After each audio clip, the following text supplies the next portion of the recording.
Yeah, let's talk about the Padres. They're getting to the middle of the Cactus League before they leave to go to South Korea to open against the Dodgers. When this thing opened in February, mid-February, questions in left field, questions in center field, question about pitching depth, question about the guys who came.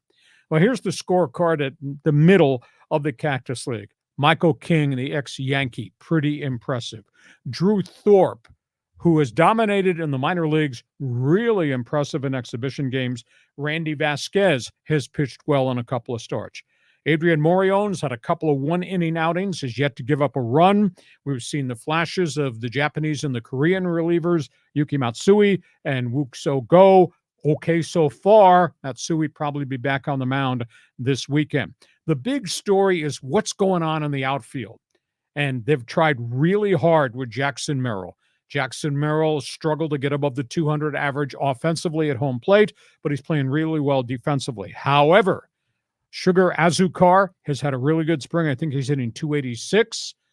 Oscar Mercado, who came from the Indians, the Phillies, the Cardinals, he's hitting in the 320s with power. And they just signed a journeyman, ex-Cub, ex-Yankee, ex-Met, Tim LeCastro.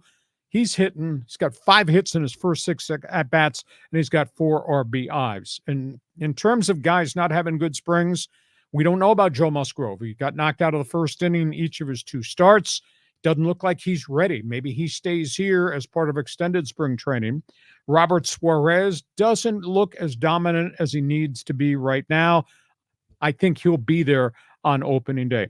I think it's been a good spring training camp because they've had so many of the young guys that came in the Yankee transaction, and the guys they signed suddenly look like, hey, they can contribute even if it's coming off the bench, talking about Mercado, talking about LeCastro. So first half of the Cactus League, I give them a thumbs up, a lot better than I thought they would. Now, granted, it's different than opening day.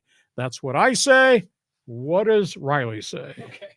Well, let's just say this, that I think I'm excited about Merrill. I'm excited about Salas. I'm excited about DeVries. I think the future looks bright, but I'm not sure what to make of the outfield right now. We still don't have an answer for left field. He's got opinions on everything, Padres coach. Well, boy, we got a lot to chew on with that, gentleman. As far as left field, I think Profar, after they sign him, he'll probably be the left fielder. I'm still concerned about center field because you're asking Jackson Merrill not only to come to the big leagues and be a hitter and get your feet on the ground after 800 minor league at-bats, but you're also asking him, first he was going to play left field, now he's playing center, and he said the other day that he feels more comfortable in center than he does in left right now. But again, I don't know if this kid's ready, and really I think it's more than anything else, the Padres, are we looking to go into a rebuild with some of these young guys, or are they looking to win a championship here? I mean, a year ago, we're talking about going to the World Series, having a parade on Harbor Drive. Now we're just trying to put together a 26-man roster to get the season underway. What are the expectations of this ball club this year? That'd be a big question that I have right now. Well, a week from now, before they open in South Korea, we'll pick out a record and we'll talk about what we like in the division. That being said, they're looking for complementary parts to the 4 established guys that they've got who've got to hit back. That's the whole key to the Padres is the Fab 4 has to hit back, and it won't be Soto in the batting order. But Mercado has hit in flashes other places. LeCastro, he's been in a lot of different camps on a lot of different teams. He keeps resurfacing, which leads me to believe, John, he's probably a major league player or a major league utility guy. So I don't think Merrill's ready. And why would you put him in there if these other guys have already got major league experience? Let Merrill just grow as an outfielder and start him at AAA or AA and just see what happens there. He's played 46 games at AA. Yeah. Okay, he's 20 years old.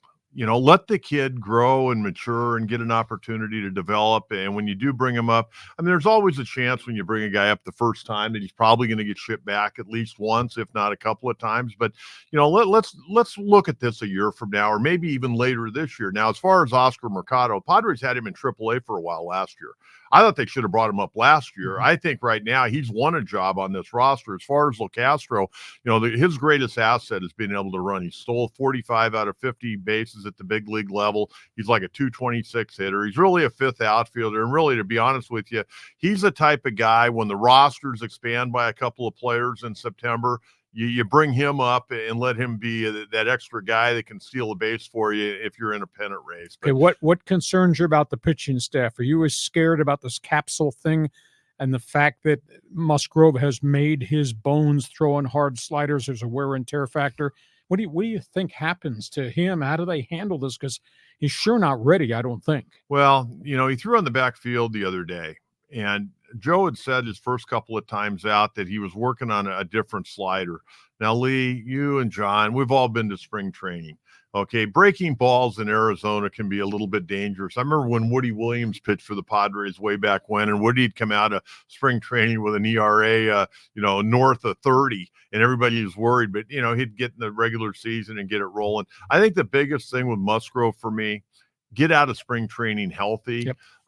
Where's he at velocity wise? If his velocity's there, that slider is going to eventually come back. And I think he probably went back to throwing his old slider. And the same thing, even though Darvish has looked really good, going to be 37 years of age, and he's throwing a lot of big league innings. And when you throw in the big leagues and all those innings in Japan, they add up, and you never know when a guy's going to run out of bullets. But, and you brought up the point about Michael King. Michael King's a good pitcher. Yep. I mean, he did a good job last year. I think Brito's got an opportunity, even though he's going to have to get away from serving up that routine gopher ball. He gave up a few too many homers last year. Vasquez has got a chance, certainly.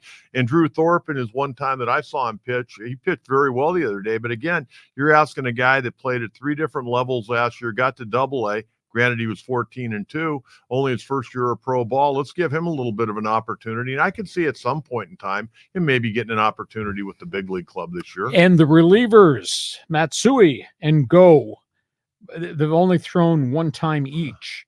And Matsui is coming off this back issue. They think he'll be ready by the weekend. I look at these guys and they're really different. Go has got velocity. Matsui's got velocity, and he's built like a fire plug, physical, but really small. What do you think of them? Well, I've not seen a whole lot of I saw Matsui throw the one time out.